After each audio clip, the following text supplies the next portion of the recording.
Hey, welcome back. It's been a while since I posted anything on my Toyota, but we are a little bit above 30,000 miles, and today we are going to do a bunch of maintenance. This is going to be one of several different videos that I'll do over the next 2 weeks. But today we're going to grease the propeller shafts or drive shafts and the slip yokes. It's super easy. If you don't know what the propeller shafts are, what we're talking about are this drive shaft that goes to the front wheels, and this drive shaft here that goes to the back wheels. And what we're lubricating is this universal joint here, and this one over here, and something called the slip yoke over here, which allows your truck to go up and down and still maintain the drive shaft. So actually this has a real slip yoke in it. If you look right here, you can see when the car goes up and down, so does a slip yoke. And that's what we're talking about. Got my leaned out toolbox over here with everything that I need to use in it, and today we are going to be using stuff at the bottom of the toolbox. No major tools, but we do have a grease gun. So we have that grease gun, and it's full of the grease for lubricating the propeller shafts, but I will get a tube of that in a second so you can show you.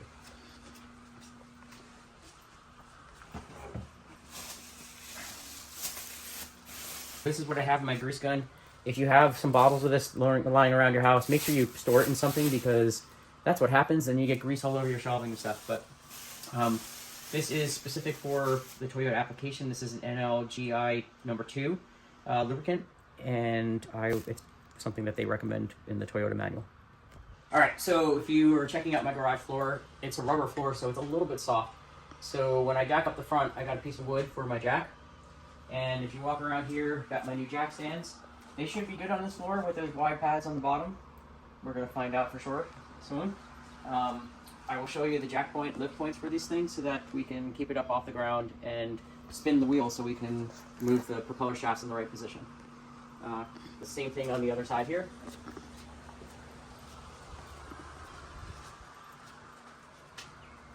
And the first thing we're going to do is we'll set up in the front and we'll jack up the front.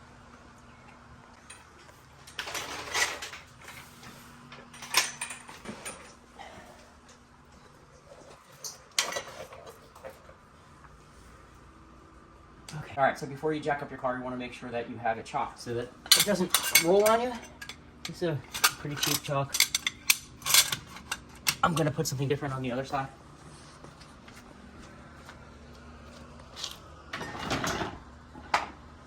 I have these guys right here, and I can put them on the front and back side.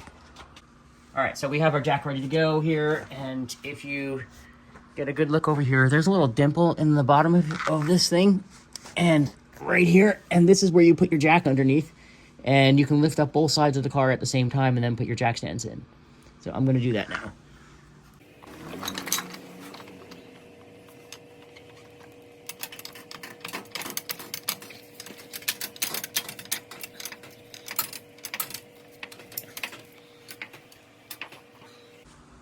All right, and then I'm just going to slip the jacks on over here. This is the place where Toyota recommends to put your jacks. It's a lift point, and I'm just going to bring this up pretty close. And slip that pin in there. Put my safety pin in here. Lock it down, and we'll go over to the other side and do the exact same thing. Perfect.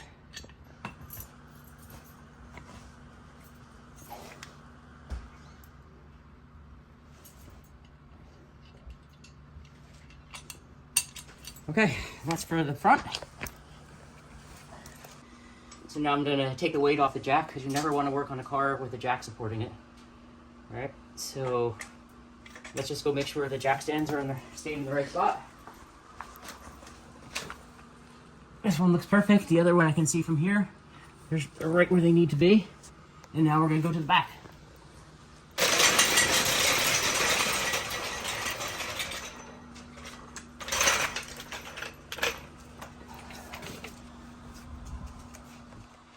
So now I'm going to do the back, and this is done from the back rear differential, the bottom of it. I'm going to put my jack on a piece of wood.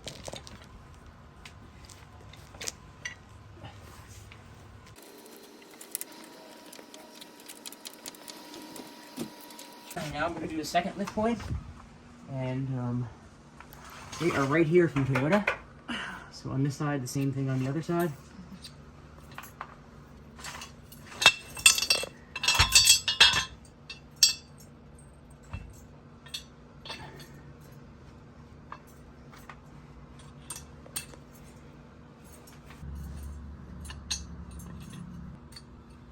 Alright, we're going to lower the jack. And this time I will leave the jack in place, but I won't put a lot of pressure on it, just as a double safety. Okay, so that right there is called a Zerk fitting, and that's where you're going to put your grease on there. What's really interesting is you can see that my universal joint is throwing up grease around here. So it's actually a really good thing for us to come in here and make sure we replace that grease at 30,000 miles, because this is going to happen to the lifetime of the car. So we want to make sure actually I'm going to clean that up. All right, and then there's this Zerk fitting. We're going to clean this before we put any more grease in it. And on the opposite side here, we got to rotate this to get to the grease fitting on this universal joint. And then all the way down at the opposite end. So this is the differential side. There's also a Zerk fitting in here. And this one's right here. So we will rotate this whole shaft so we can access the fitting that's over here. Okay? And that we have to do by putting the car in neutral, but we'll do that. We'll do this one first. We'll do the slip yoke first. Okay? So I'm going to put this light here so we can see. I'm going to clean this slip yoke. And since this car is pretty new, right, we are only going to put 3 pumps of grease in this. If you haven't done this before on your car and it's got like 60,000 or more miles on it, what you want to do is only put a maximum of 5 pumps, so you can do 3 to 5. If you put too much grease in here, it's going to seize up this slip yoke, and you don't want to do that. It's going to be big problems for you. So like I said, this is new. I'm going to do 3 pumps, and this one I'm going to pump this universal joint. I will just pump until you can see grease coming out here. And the other thing that I want to do is, this might be an issue. So this might be a problem with my universal joint, that it's throwing grease like that. I have to see if that's actually normal. So if you're out there and you take a look under your truck and you see this splattered grease over here, let me know, because maybe it's normal, maybe it's not. Okay, so I'm going to do the slip yoke first, and I'll be right back. Yeah, we're going to try to get this a shot to get in from the side, but it is kind of cramped. I might have to spin this whole thing. But this is the slip yoke. You want to put a maximum of 5 in here, but if this is a new car and it's still got a lot of packing in there, I'm going to put 3. So you just press that in there, and then 1, 2, 3. That's it. All right, and then I'm going to clean up this fitting so that it's not just flying around grease.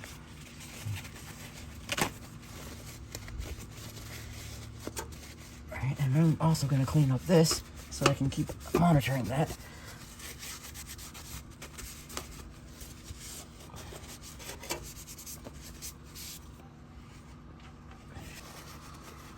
Okay, and next I'm going to go and put this in neutral so I can rotate the tires and get this in the right position, because the other grease joint must be up here somewhere.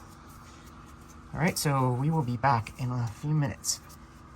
So what I'm doing is I'm going to put this car into neutral. So I just want the accessories on. So I'm going to put the car, hit the power button twice without my foot on the pedal, so it doesn't start. But now I can move it into, with the brake, I can move it into neutral. Okay, and it's going to alarm because it's in neutral. So let me rotate this, and now I can spin the tire, and I can put that universal joint in any position that I want. So that's what we're going to do when we get back underneath the car. Now, since it's in neutral, look at right there. It's a beautiful oil grease fitting right there. So that's where we're going to hook up our fitting. But like I said before, these things get kind of grimy, especially if you've been off-roading. And what you want to do is make sure that nipple's free of any dirt so you don't squirt it into your universal joint. Now this one probably will only need 1 or 2 pumps, but what we're going to look for is when we pump that, if you can come over here on the side, you can see the grease come through these fittings as we pump. And all we want to do is pump enough grease in there until you see like the first bit of that come out. Otherwise you're just wasting grease. That's perfect, it went right on there. And there's 1 pump. Can you see? There's 1, 2, oh, I have thrown a lot of grease. I'm glad I went underneath and did the 30,000 instead of at 60. Ah, it just came out. So that's where I'm going to stop. All right, I'm going to take that off. And going to clean that grease fitting off again. I'm going to check out that splattering of the grease and make sure that's something normal. Okay, so we're going to go to the other side near the differential, and we're going to do the same thing that we did here on this universal joint. So it's just going to be a couple pumps until you see it come through the seal here.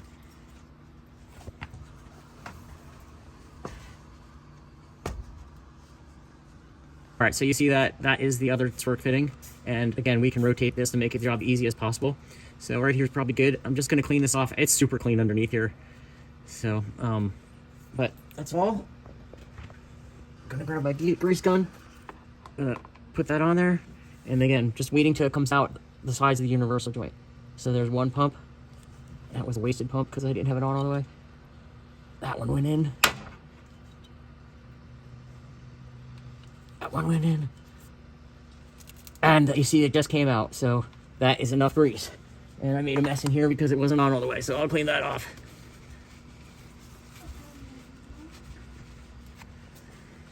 Okay, so that is the back one, completely done.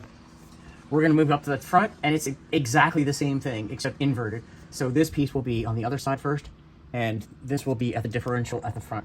So should take us a few more minutes. All right. Remember when we put that in neutral? Well, we don't want to forget to put it back into park and put the brake back on. So when we unjack this, let it down, it doesn't roll out my garage. So what I'm going to do is I'm going to press that emergency brake in, put this in park, shut off the power, and we don't have to do the same thing on the front because in the front the wheels spin because it's the four-wheel drive not activated. So we're good. So we're going to go back underneath there and show you how to do the front ones. All right, so this gets interesting up in the front because there's a little bit of a pain here. There's this heat shield right here that is to protect this universal joint from your exhaust. So some people say, and I think Toyota recommends that you take these two bolts out and remove this heat shield to do this job. Now, it's not necessary to do that, but here's what I want to show you. If you look back up here, this is the slip yoke fitting. So we're going to do this one with just 3 pumps, okay? But where you can see it is in between here, up to in here, is the second fitting for the universal joint. Now, I don't have to remove this heat shield to do this work, but it might be easier for you to do that just for filming. We're going to give it a shot and see what it's like. I can feel it with my fingers. I'm pretty good with my hands, so I'm just going to do it the old-fashioned way, blind, and we'll try to film it as best as we can for you. Okay, so again, first step, we're going to clean that valve, make sure that it's clean. I'll get the other one inside here as well. And again, these are super clean because the car's new. And then all the way up to the front here, there's another one, and I will bring my flashlight over so you can see this guy. So over here, you got, can you see that? Yeah. There's another valve right here, and we're just going to take this and clean it off. And it looks brand new. So I'll probably do this one first because I'm sitting here. Get you some light. Okay, so this one I'm going to put on here. It clicks in. I'm going to pump until I hear it come out and see it. That one only needed 1.5 squirts, so that's pretty good. Let's clean that up. Okay, so that was the easy one, right? Okay, and now we're going to go back to the back ones. Grab my light. So, first thing I'm going to do is I can spin that pretty easily. Again, right, and then that one inside there, which I can only feel.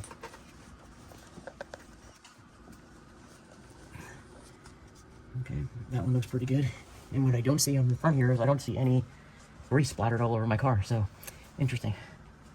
See here? Okay, so this is the slip yoke, and again, 3 at the max. So, 1, 2, 3. Okay, that one worked great. Now this one I'm going blind because I can only feel that right there. I'm going to stick that on there.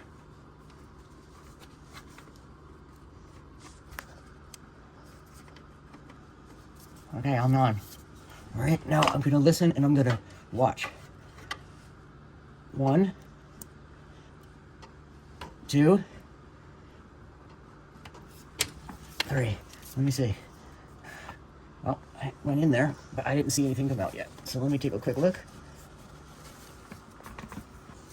No, I did not see anything come out. Just lots of grease everywhere. All right, I'm gonna put one more pump in this thing because I didn't see the grease come out. I know I can do this without the heat shield, but it's super hard. So rather than screw around here, I'm just gonna take this heat shield off.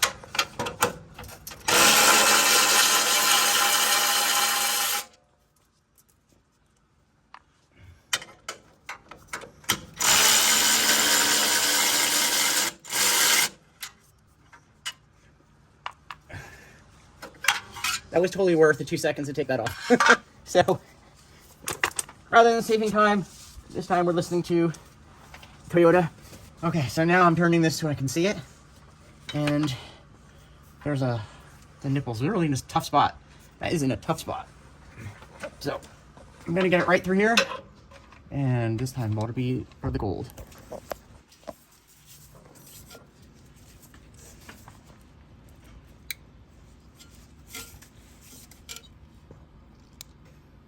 Okay, that one went in. Okay, all right, we're good now. That went in there. So now we can clean it up.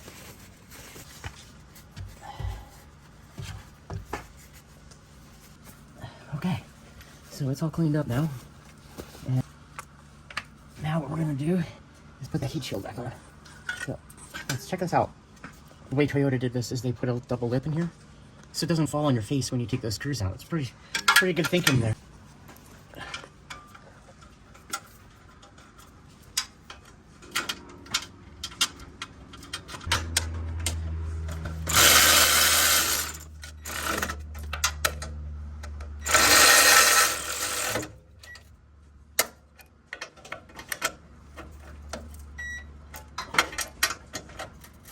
Let's make sure it's tight. I tighten by hand. I don't tighten with the electric wrench, just to get the threads in. But yeah, we're done. So that was the propeller shaft. Pretty easy. Takes you longer when you're filming.